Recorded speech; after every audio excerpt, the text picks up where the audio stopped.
Afternoon, everyone. Today we are going to talk about the ROC, otherwise known as the removal of contingency.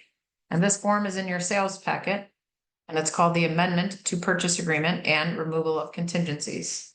Remember that amendments always supersede the purchase agreement. Any changes have to be made once the purchase agreement is signed. But this is in the case of inspections. So if your buyer decided to write a purchase agreement with inspections, whether it be general, septic, water, well, radon, mold, or other pest, wood destroying insect, or lead-based paint, this is the form that you will have to use to remove them from the purchase agreement. Right? Your purchase agreement does state the amount of days. So if it's 5 days, 6 days, 7, 10, whatever those days are, our purchase agreement reads after the final inspection,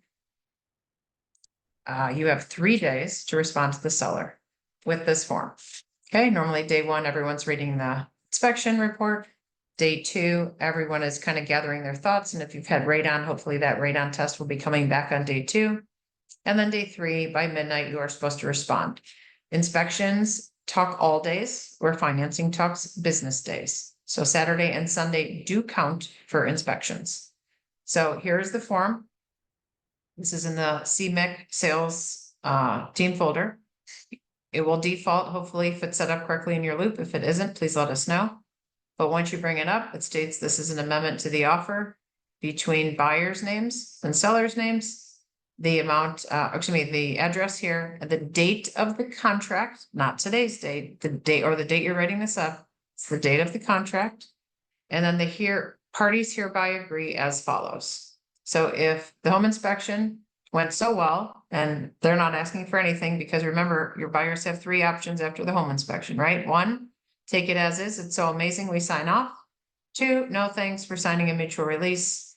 Or number 3, which is most important, which most of the buyers do, is, hey, Mr. and Mrs. Seller, we're going to remove the general home inspection contingency subject to, and then we're going to write that up.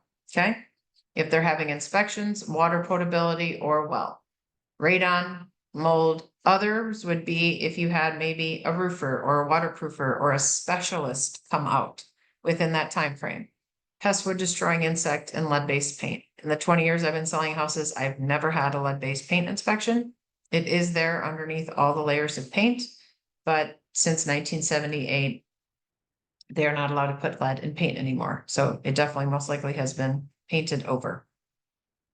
You would then input whatever the buyers want. If you're removing the general home inspection contingency and not asking for anything, then it's removed. Okay. Most of our contracts, if you wrote in a general home inspection, radon, and other, you're going to check off those 3. Okay. If your house had septic or well and the buyers wanted the septic and well checked, then those are going to be in there as well. Okay. But let's just say for today's purpose of this video, we are going to remove subject to the conditions below. Okay, and in this box, you're going to write what those conditions are. And so maybe the seller says, hey, listen, or the buyer, excuse me, says, listen, I just want a credit of $1,000 to my closing costs, or to change the purchase price $1,000, and then we'll be good to go.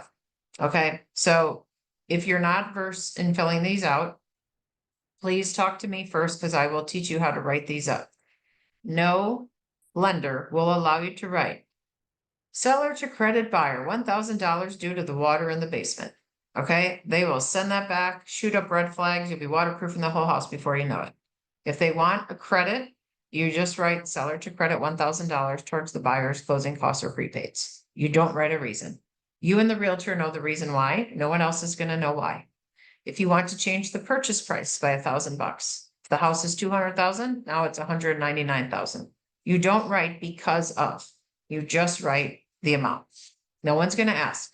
Okay, obviously they're going to know that it's a result of the inspection findings, but you don't what those findings are. Okay, that's number 1. Number 2, if the buyer says, I would like them, the seller, to correct those, and they, the sellers, have to provide paid receipts prior to the final walkthrough, then this is the box you're going to be using. Okay, and you would write seller to, just put here, seller to repair or correct or replace, I should say. Replace, 3 GF. Sorry, thank you. 3 GFCI outlets in the kitchen. Okay, you have to be very specific. Or you would have a licensed electrician. Okay, repair or replace those GFCI outlets. You want to categorize these repairs in contractor sections. So number 1 would be a licensed electrician. Number 2, a qualified plumber. Number 3, a qualified roofer. Number 4, a waterproofing company. You know, whatever the contract, a general contractor to fix XYZ. You also are going to put in, if the buyer wants the seller to correct them, that the seller is to provide paid receipts prior to the final walkthrough. Okay, if this box is too small, you write C ROC Addendum and go back into your team sales loop, which is right here, Team Mikla sales loop, and you're going to find a blank addendum. Okay, let me scroll through here. We have a lot of forms in here. But we're not going to call it the blank addendum. We're going to call it the ROC addendum. And then in this box, you have a whole paragraph. You have a whole box to write your paragraph. I like to bullet point it out. Seller to repair or replace XYZ. Break it down by contractors. Okay. It's not an opportunity for us as realtors to hand over a honey-do list to the seller. We want structure, safety, and health. Structure, meaning the house is sound with waterproofing, with the roof, making sure it's health-wise, there's no carbon monoxide or gas leaks. And then most importantly is safety, and that's anything to do with electrical. Now the inspector will also check all the appliances and the mechanical systems, but those are the 3 big ones that they're going to check for sure. And those are going to be common ones that you're going to ask for the seller to correct. So you would write that all down here and break that into that paragraph on this form with the buyer signing it and you're sending it over to the seller. Okay, this is basically round 2 of negotiating. I just realized this says Greater Cleveland. We will get that out of there. We have round 2 of negotiating is this part. So you negotiate the terms of everything with the contract and the date, and then you will negotiate inspections if the buyer is choosing to have inspections in their offer. Okay, so if by chance you write an offer and it's cash, no inspections, you're not going to need this form. If it's cash, but yes, I want inspections, you're going to use this form. Okay. Let's say you write an offer and it says contingent. Sometimes these rentals, you can't see the rental until we have an accepted offer. Okay. And it's a walkthrough. You still would use this form because you're removing a walkthrough. Okay. That was part of the offer, was a contingency. And so you would put that in here. Okay, so this can become a little tricky. I have plenty of examples I could send over and show you, but please note that you must remove all inspection contingencies as well as the repairs if the buyer would like those repairs. And if not, what that credit will be, or the purchase price in changing the price for the whole entire sale of the home.